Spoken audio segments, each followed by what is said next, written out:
जय सिया राम। देवशयनी एकादशी व्रत कथा और महत्व। ब्रह्म वैवर्त पुराण में देवशयनी एकादशी के विषय में महात्म्य का वर्णन किया गया है। इस व्रत से प्राणी की समस्त मनोकामनाएं पूर्ण होती हैं। आषाढ़ मास के शुक्ल पक्ष की एकादशी को ही देवशयनी एकादशी कहा जाता है। इसी एकादशी से चातुर्मास का आरंभ हो जाता है। इस अवधि में कोई भी शुभ कार्य जैसे विवाह आदि नहीं किए जाते हैं। मान्यता है कि इस दिन से भगवान श्री हरि विष्णु क्षीर सागर में शयन करते हैं और फिर 4 माह यानी कि महीने बाद उन्हें उठाया जाता है। उस दिन को देवोत्थानी एकादशी कहा जाता है। इस बीच के अंतराल को ही चातुर्मास कहा जाता है। इस एकादशी को शयनी तथा प्रबोधनी एकादशी भी कहा जाता है। देवशयनी एकादशी व्रत कथा। धर्मराज युधिष्ठिर ने कहा, हे केशव, आषाढ़ शुक्ल एकादशी का क्या नाम है? इस व्रत के करने की विधि क्या है और किस देवता का पूजन किया जाता है? श्री कृष्ण कहने लगे कि हे युधिष्ठिर, जिस कथा को ब्रह्मा जी ने नारद जी से कहा था वही मैं तुमसे कहता हूँ। एक बार देव ऋषि नारद जी ने ब्रह्मा जी से इस एकादशी के विषय में जानने की उत्सुकता प्रकट की। तब ब्रह्मा जी ने उन्हें बताया, सतयुग में माधाता नामक एक चक्रवर्ती सम्राट राज्य करते थे। उनके राज्य में प्रजा बहुत सुखी थी, किंतु भविष्य में क्या हो जाए यह कोई नहीं जानता। अतः वे भी इस बात से अनभिज्ञ थे कि उनके राज्य में शीघ्र ही भयंकर अकाल पड़ने वाला है।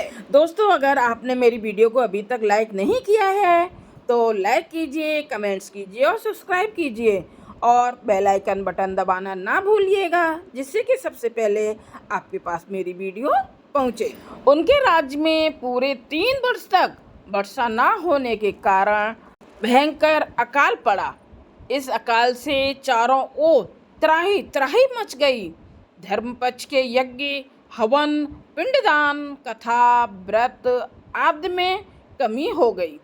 जब मुसीबत पड़ी हो तो धार्मिक कार्यों में प्राणी की रुचि कहाँ रह जाती है। प्रजा ने राजा के पास जाकर अपनी वेदना की दुहाई दी, यानी कि उन्हें सारी बात बताई। राजा तो इस स्थिति को लेकर पहले से ही दुखी थे।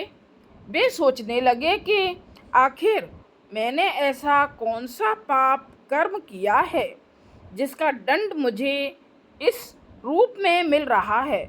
फिर इस कष्ट से मुक्ति पाने का कोई साधन करने के उद्देश्य से राजा सेना को लेकर जंगल की ओर चल दिए। वहाँ विचरण करते करते एक दिन वे ब्रह्मा जी के पुत्र अंगिरा ऋषि के आश्रम में पहुँचे और उन्हें साष्टांग प्रणाम किया। ऋषिवर ने कुशल क्षेम पूछा, फिर जंगल में विचरने व अपने आश्रम में आने का प्रयोजन जानना चाहा। तब राजा ने हाथ जोड़कर कहा, महात्मन, अभी सब प्रकार से धर्म का पालन करता हुआ भी मैं अपने राज्य में दुर्भिक्ष का दृश्य देख रहा हूँ। आखिर किस कारण से ऐसा हो रहा है? कृपया इसका समाधान करें। यह सुनकर महर्षि अंगिरा ने कहा, हे राजन, सब युगों से उत्तम यह सतयुग है।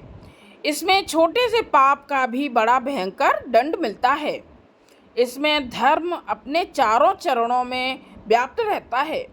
ब्राह्मण के अतिरिक्त किसी अन्य जाति को तप करने का अधिकार नहीं है, जबकि आपके राज्य में एक शूद्र तपस्या कर रहा है। यही कारण है कि आपके राज्य में वर्षा नहीं हो रही है। जब तक वह काल को प्राप्त नहीं होगा तब तक यह दुर्भिक्ष शांत नहीं होगा। दुर्भिक्ष की शांति उसे मारने से ही संभव है, किंतु राजा का हृदय एक निरपराध शूद्र तपस्वी का समन करने को तैयार नहीं हुआ। उन्होंने कहा, हे देव, मैं उस निरपराध को मार दूं, यह बात मेरा मन स्वीकार नहीं कर रहा है। कृपया करके आप कोई और उपाय बताएं। महर्षि अंगिरा ने बताया, आषाढ़ माह के शुक्ल पक्ष की एकादशी का व्रत करें।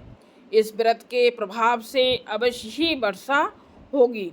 राजा अपने राज्य की राजधानी लौट आए और चारों वर्णों सहित देवशयनी एकादशी का विधि पूर्वक व्रत किया। व्रत के प्रभाव से उनके राज्य में मूसलधार वर्षा हुई और पूरा राज्य धन धान से परिपूर्ण हो गया। ब्रह्म वैवर्त पुराण में देवशयनी एकादशी के विषय महात्म्य का वर्णन किया गया है। इस व्रत से प्राणी की समस्त मनोकामनाएं पूर्ण होती हैं। देवशयनी एकादशी आप सबके घर खुशियां लेकर आए और सुख शांति समृद्धि लेकर आए। जय श्री राम।